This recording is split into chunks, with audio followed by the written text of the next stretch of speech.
semuanya, dalam video ini kami akan membahas kesalahan berbahasa yang sering terjadi dalam spanduk, poster, dan lain-lain seperti kesalahan menurut EYD. Nah, sebelum lanjut, buat yang nggak tahu EYD itu adalah ejaan yang disempurnakan. EYD juga banyak digunakan dalam menelaah kesalahan dalam membuat spanduk di jalan. Adalah untuk memastikan pesan yang disampaikan jelas dan tidak menimbulkan kesalahan. Kesalahan penulisan dapat mengubah makna dan merusak kredibilitas pesan. Berikut beberapa bentuk kesalahan penulisan spanduk yang sering terjadi. Yang pertama ada kesalahan huruf kapital.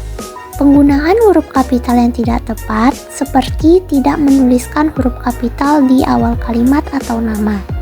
Yang kedua, kesalahan penulisan kata. Penggunaan kata tidak baku, misalnya merek, seharusnya merek bukan merek, dan telepon, seharusnya telepon bukan telepon. Yang ketiga, kesalahan tanda baca. Penempatan tanda baca yang salah seperti penggunaan titik pada singkatan yang tidak sesuai dengan kaidah.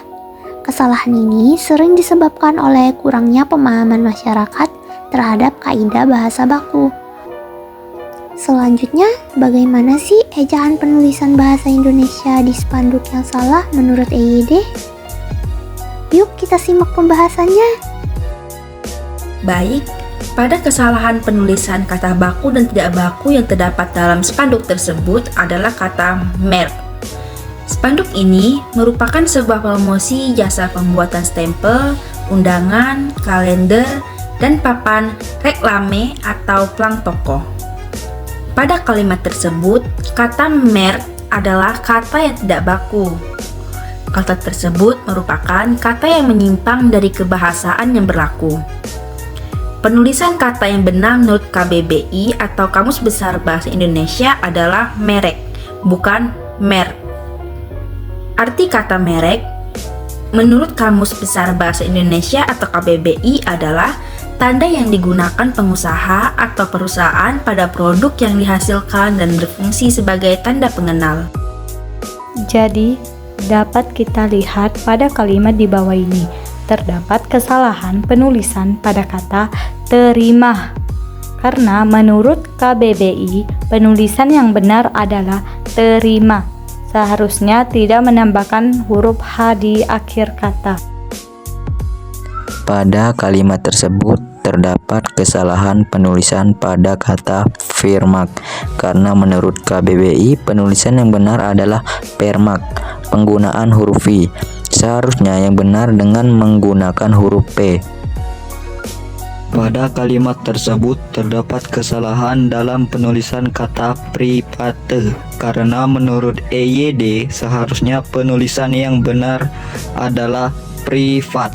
Huruf E-nya hilang dan juga harus ditulis miring karena merupakan bahasa asing. Nah, teman-teman juga bisa lihat gambar di samping. Itu terdapat kesalahan dalam penulisan tanda miring karena seharusnya dalam penulisan singkatan atas nama menurut ejaan yang disempurnakan yang diikuti tanda titik dalam setiap huruf seperti A titik dan N titik. Kesalahan penulisan tanda miring juga bisa terjadi karena beberapa hal, yaitu kurang memahami aturan penulisan bahasa Indonesia, kurang teliti saat menulis, dan juga kurang fokus atau konsentrasi saat menulis. Tanda miring juga digunakan untuk menulis, yaitu judul buku, nama majalah, dan nama surat kabar yang ada dalam sebuah kalimat.